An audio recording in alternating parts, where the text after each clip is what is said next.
प्यारे साथियों नमस्कार। कैसे हैं आप सभी। जिन बच्चों का आगामी शिफ्ट में पेपर है उन सभी के लिए आज यानी कि 10 फरवरी में हुए एसएससी जीडी के पेपर का एक रिव्यू मैं आपको लिए देना चाहूँगा। और ये बहुत सारे बच्चों को पता है, जब आप वीडियो देखते हैं तो आपको लगता है कि भाई बच्चा क्या कह रहा है, क्वेश्चन बता रहा है उन चीज़ों का। देखो वो क्वेश्चन तो अगली शिफ्ट में नहीं आएंगे, लेकिन हाँ वो टॉपिक्स ज़रूर आप याद रख सकते हैं जिन टॉपिक्स से प्रश्न बन रहे हैं। अब हिंदी चाहे रीजनिंग हो, मैथ हो आपका, या जीके जीएस हो, इन चारों विषयों में लगभग मैं कहूंगा कोई विशेष परिवर्तन देखने को नहीं मिला। विशेष परिवर्तन क्यों नहीं है? देखो हिंदी में गद्यांश पहले थोड़ा सा टफ आ रहा था, बाकी ऐसा नहीं है जिस बच्चे ने ध्यान से करेगा तो वो कर ना पाए। तो हिंदी में कहूंगा हिंदी इजी है, आसान है, हर बच्चा कर पा रहा है, कोई विशेष कठिनाई देखने को नहीं मिल रही है। रीजनिंग के पहले की तरह ही एक दो क्वेश्चन किसी ना किसी सेगमेंट के, या तो सीटिंग अरेंजमेंट में या किसी और सेक्शन में टाइम टेकिंग है, लेकिन बच्चा चाहे तो 19 प्रश्न 18 प्रश्न बड़े प्यार से कर सकता है। तो हिंदी और रीजनिंग बहुत टफ नहीं रही है। आज की जो बच्चे पेपर देकर आज आए हैं वो भी कमेंट सेक्शन में ये वाली बात बता सकते हैं, बिल्कुल निश्चिंत होकर बता सकते हैं। प्यारे बच्चों, मैथ के मैंने आपको बताया कि बीच में तो 5-5 प्रश्न भी टाइम टेकिंग कैलकुलेटिव देखने को मिले, लेकिन आज का जो पेपर था थोड़ी निजात पाई है मैथ में। दो प्रश्न ही लगभग, मुझे ऐसा बताया बच्चों ने कि लगभग 2 प्रश्न ही ऐसे थे जो थोड़े ज्यादा टाइम टेकिंग रहे हैं। बाकी मैथ में कोई ऐसी विशेष मैं कहूंगा आपसे कि जो बच्चा ठीक मतलब मैथ कर लेता है वो 18 क्वेश्चन 17 क्वेश्चन तक बना सकता है, कोई बड़ी बात नहीं है। लेकिन जिसका मैथ थोड़ा कमजोर है भाई वो 15 तक भी अटक जाएगा।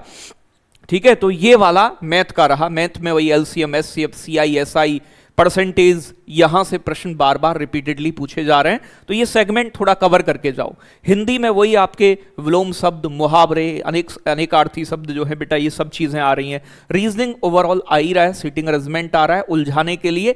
अब वो सेक्शन जहां पर बच्चे उलझ रहे हैं, अगर वहां आप नहीं उलझोगे तो आप दूसरे बच्चों से कहीं बेहतर कर जाओगे। तो ध्यान इस चीज का रखना है, अगर मैथ में रीजनिंग में एक बार में दिमाग में लॉजिक नहीं आ रहा है तो उस प्रश्न पर समय बर्बाद ना करें, आगे बढ़ जाएं। बाकी मैं बात करूं आपसे जीके जीएस की, तो जीके जीएस थोड़ी सी बच्चों, इसमें कोई शक नहीं है कि थोड़ी हार्ड है। मतलब हार्ड का मतलब अच्छी लेवल की है, यानी कि पुराने प्रश्न भी पूछे जा रहे हैं।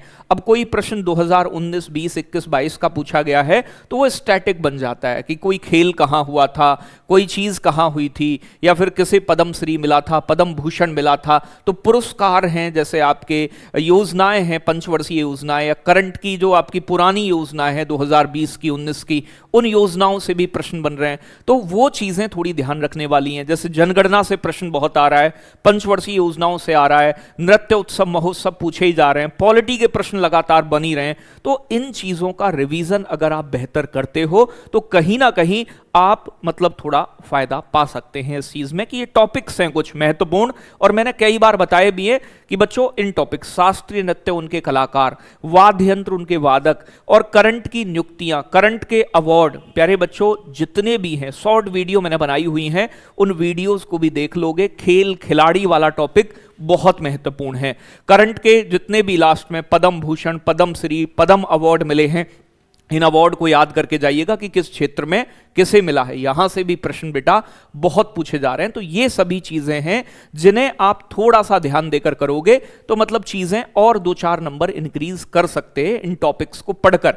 तो अपनी तैयारी आगे करते रहें, अपना रिवीजन करते रहें, अपने एग्जाम को लेकर इतना पैनिक ना लें जितना लोग क्रिएट कर रहे हैं। लेवल हार्ड है थोड़ा सा तो जीके का, बाकी मैथ के 1-2 प्रश्न वो आपके आज के सेक्शन की बता रहा हूं। पहले 3-3, 4-4 प्रश्न भी हार्ड पूछे गए हैं मैथ में जिनकी भाषा कठोर थी, लेकिन ये लेवल आपका रहा है। मैं कहूंगा एक बच्चा ओवरऑल यहां पर अगर अटेम्प्ट की बात करूं तो जिसके प्यारे बच्चों कम से कम 70 अटेम्प्ट तो यहां पर क्वेश्चन आपके हो जाने चाहिए इस सीन में, क्योंकि 5 क्वेश्चन तो कम से कम जीके के आप हटा ही दो, 5 से 7 हटा दो। 1-1, 2-2 प्रश्न बेटा यहां भी गलत हो सकते हैं, तो आप ये मान लो कि 68-70 प्रश्न जो मतलब 65 प्लस करके आ रहा है बच्चा, वो मैं कहूंगा कि अच्छा स्कोर है उसका, उसे थोड़ा सा मतलब पॉजिटिव ही सोचने की जरूरत है। तो 65 प्लस स्कोर तो बच्चा बड़े प्यार से यहां पर कर जाएगा। तो 65 आप लेकर चलो बच्चों, ठीक है। तो ये है आज का रिव्यू। उम्मीद है ये वीडियो अच्छी लगी होगी और आने वाले बच्चे अपना रिवीजन करें, अच्छे से अपनी प्रिपरेशन करें, परेशान बिल्कुल ना हो। जय हिंद, जय भारत बच्चों।